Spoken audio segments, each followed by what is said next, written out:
तो पुण्यात्मा, अब आपको जितने भी इन वेदों का हवाला दिया है उनको आपके रूबरू करेंगे, क्योंकि हम इतने अज्ञान से सने पड़े हैं, रंगे पड़े हैं। जब तक हम आँखों नहीं देख लेंगे सदग्रंथों को, तब तक ये मन आपको भक्ति पर लगने नहीं देता। ये एक काल का दूत है, इसने आत्मा के साथ छोड़ रखा है अपना एलिमेंट,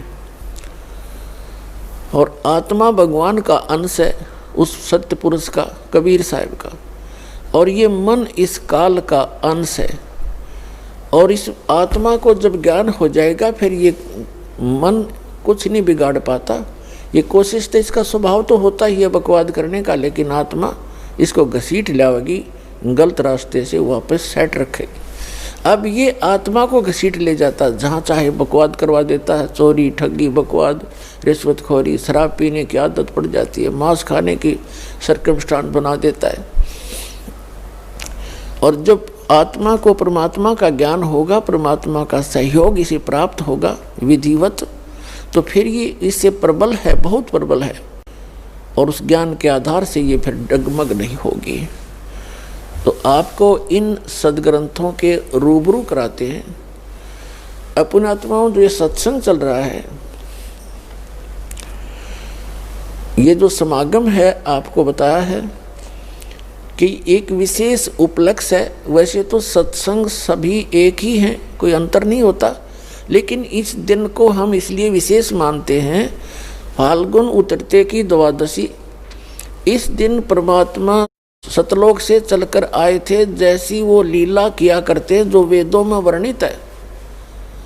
वेद मेरा भेद है, मैं ना मिलूं वेदन के माही, और जौन वेद से मैं मिलूं, ये वेद जानते नहीं। तो परमात्मा जैसी लीला किया करता है और वेद उसके साक्षी हैं, उसी लीला अनुसार उस परमात्मा ने प्रत्येक युग में ये लीलाएं की हैं। इस कलयुग के अंदर दास को जो नॉलेज में है, ध्यान में है, वो बताता हूँ। वो किन किन को मिले। आदरणीय धर्मदास साहिब जी बांधवगढ़ वाले, मध्य प्रदेश वाले को, आदरणीय मुल्कदास साहिब जी, आदरणीय नानक साहिब जी सिख धर्म के प्रवर्तक को, वो अकाल मूर्त सत्य पुरुष यानी पूर्ण परमात्मा कबीर भगवान, इनको आकर मिले बेई नदी पर।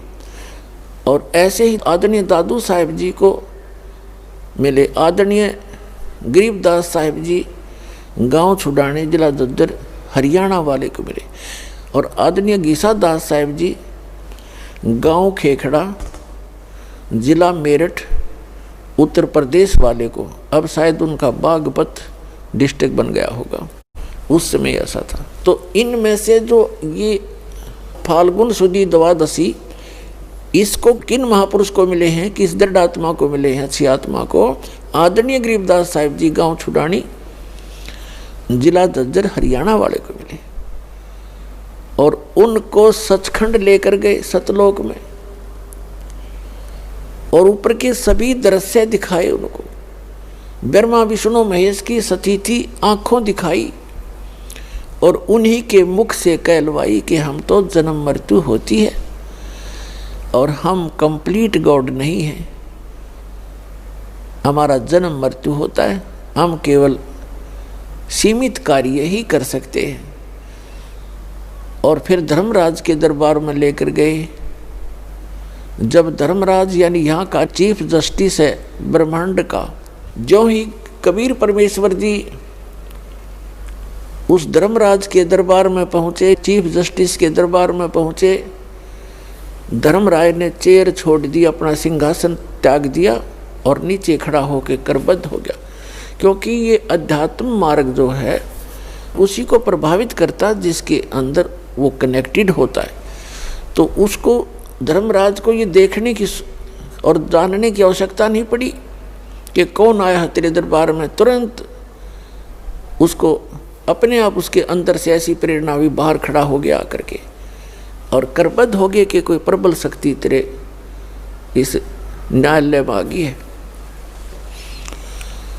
तो गरीबदास साहिब जी आंखों देख रहे हैं और कबीर साहब उस धर्मराज को डांट लगा रहे हैं, जिसके सामने ब्रह्मा विष्णु महेश की हिम्मत नहीं बात करने की। ब्रह्मा विष्णु महेश भी अगर उसके दरबार में जाएंगे तो वो सिंहासन नहीं छोड़ेगा। जैसे अपना चीफ जस्टिस होते हैं सुप्रीम कोर्ट के, तो उनके सामने चाहे कोई प्रधानमंत्री जाए या कोई अन्य कोई कितना ही बड़ा अफसर जाए, वो चेयर नहीं छोड़ेंगे। यदि राष्ट्रपति जाएगा तो उन्होंने वो सिंहासन त्यागना होगा, उनके लिए खड़ा होना पड़ेगा। तो इसी प्रकार वो सुप्रीम पावर कबीर भगवान जब उस धर्मराज के दरबार में गए, वो खड़े हो गए। तब परमात्मा ने जैसे एक बड़ा अधिकारी छोटे अधिकारी को डांट लगाता है और वो उनकी हर बात को यस करता है, ऐसे कबीर साहब ने धर्मराज को धमकाते हुए कहा, एक विशेष शक्ति से बोला। फिर गरीबदास जी ने अपनी अमृतवाणी में वो आंखों देखी वार्ता लिखी है। धर्मराय दरबार में देई कबीर तलाक, मेरे भूले चूके हंस को तू पकड़िए मत कजाक।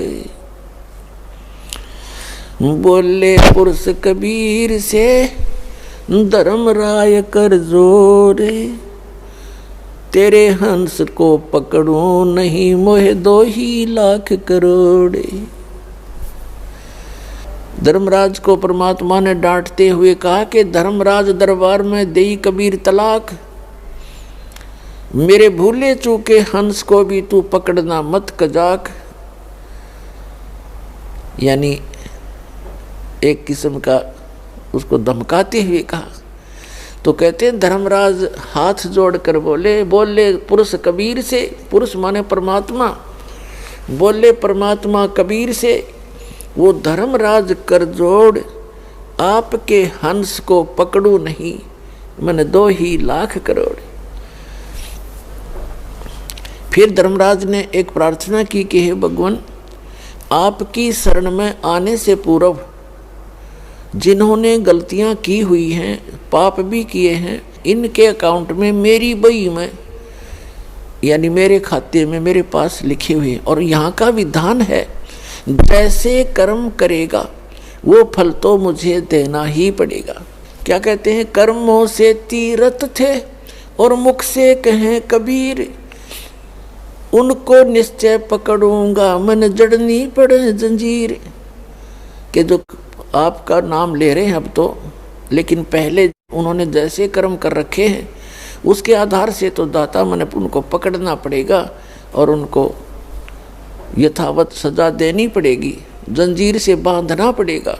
तब परमात्मा ने कहा कबीर साहब ने, कर्म भरम ब्रह्मंड के मैं पल में करहूँ नेस, जिन हमारी दुहाई दी सो करो हमारे पेशे। तेरे इस ब्रह्मांड के कर्म तुमने इनको ऐसे विवश कर रखा है, इनको इतना मिसगाइड करके तुमने ये पाप करवा रहे हो इनसे, तो इनके सभी पूर्व के जो पाप हैं उन सब को मैं क्रॉस कर दूंगा, उनको कैंसिल कर दूंगा, नाश कर दूंगा। और जिन्होंने मेरा नाम ले दिया कि मैं कबीर जी का भक्त हूँ, तो मेरे पास ले आना, तुम उसका अकाउंट मत करना। फिर धर्मराज ने कहा कि जो आपकी आज्ञा प्रभु वही होगा। तो पुण्यात्माओं, ऐसे बहुत से प्रमाण हैं। एक भक्त कह रहा था कि मैं रात्रि में सो रहा था और 2 ऐसी बुरी बुरी शक्ल के आए और मुझे पकड़ कर ले चले, कहा चलो। मैंने कहा कहाँ ले जा रहे हो? कि तुम्हारा टाइम हो लिया, तेरा समय पूरा हो गया है और धर्मराज के पास तुझे ले जा रहे हैं। वो कहने लग गया कि जब हम उस धर्मराज के दरबार के आसपास पहुंचा तो मुझे याद आई वो बातें कि हम तो परमेश्वर कबीर जी के भक्त हैं और हमें सत्संग में सुनाया गया है कि परमात्मा ने ये कहा है कि धर्मराज कहते हैं सतगुरु शरण आके, कबीर साहब की शरण आने के बाद धर्मराज डर कैसा, और किधर बात छोड़ो। तो कहते हैं वो बात याद आई मेरे, मैंने उनसे कहा भाई तुम्हारे गलती लगी है, हम कबीर साहब के भक्त हैं और आप यम के दूत हो। हाँ हम यम के दूत हैं, तो आप हमें नहीं ले जा सकते। वो कहने लगे चल चल तू फालतू बात ना कर, नहीं तुझे गढ़ देंगे। तो बोला वो तो गढ़े पाछे, पहले मन ने गुट मारा उनके, और हमारी लड़ाई हुई खूब, वो मन ने कुटे और मैं उनने कुटूँ, काफ़ी देर होगी। फिर उनमें से एक ने कहा कि भाई कम से कम पता तो कराओ, जब इतना कॉन्फिडेंस से ये कह रहा है, मैं इसको यहीं लिए खड़ा हूँ और आप अंदर जाके वेरीफाई करो। धर्मराज के दरबार में कहता मैंने नो की नो वार्ता सुने उनकी, और उसने कहा जी ये कैसे ऐसे कह रहा, आपने आदेश दिया लाने का। वो न्यू कहे कि भाई मैं कबीर साहब का भक्त हूँ और तुम मुझे पकड़ नहीं सकते, तुम्हारी कोई औकात नहीं है। तब धर्मराज ने देखा रहा तुम किसने ले आए, इस नाम का एक और आदमी है, उसको लाओ और बाबा इसने मत छेड़ो, मन ने भी मरवाओगे तुम, छोड़ दो इसको। तो वो बाहर आया तो उसने कहा रे छोड़ बीमारी ने, और वो कह रहा था कि मुझे ऊपरे तो पटक दिया उनने, नो मारा फेंक के, और मैं उन्होंने करता हुआ। और जब शरीर के अंदर वापस में प्रवेश हुआ, बाहर निकला, जो मेरा शरीर पड़ा मुझे दिखाई दिया, वापस आया तब उसमें प्रवेश होता दिखा। फिर थोड़ी सी देर के बाद मेरी आंखें खुली, सारा शरीर पसीना पसीना, हाथ पैर कोई काम नहीं कर रहे, 5 मिनट तो वो गति नहीं कर सके। तो मेरे पक्का विश्वास हो गया कि आज मेरी टिकट कट गई थी, जब परमात्मा की शरण में नहीं होता। तो पुण्यात्माओं, तो कबीर साहब की आँखों देखी लीला परमेश्वर की उस प्यारी आत्मा गरीबदास जी ने जो वर्णन किया, ये आपके समक्ष प्रमाणित हुआ। धर्मराय दरबार में देई कबीर तलाक, मेरे भूले चूके हंस को तुम पकड़ियो मत कजाक। बोले पुरुष कबीर से धर्मराय कर जोड़, तुमरे हंस को पकड़ो ने मन 2 ही लाख करोड़। फिर उसने एक प्रश्न किया कि कर्मों से ती रत थे और अब है शरण कबीर, वह को निश्चय पकड़ना पड़े, मोए जड़नी पड़े जजीर। तब परमात्मा ने कहा तेरे कर्म भ्रम ब्रह्मंड के एक पल में कर हूँ नेस, सबको नष्ट कर दूंगा पूर्व जन्म के जितने भी पाप हैं, और जिन हमारी दुहाई दी सो करो हमारे पेश। तो ये आपके रूबरू समक्ष हुआ।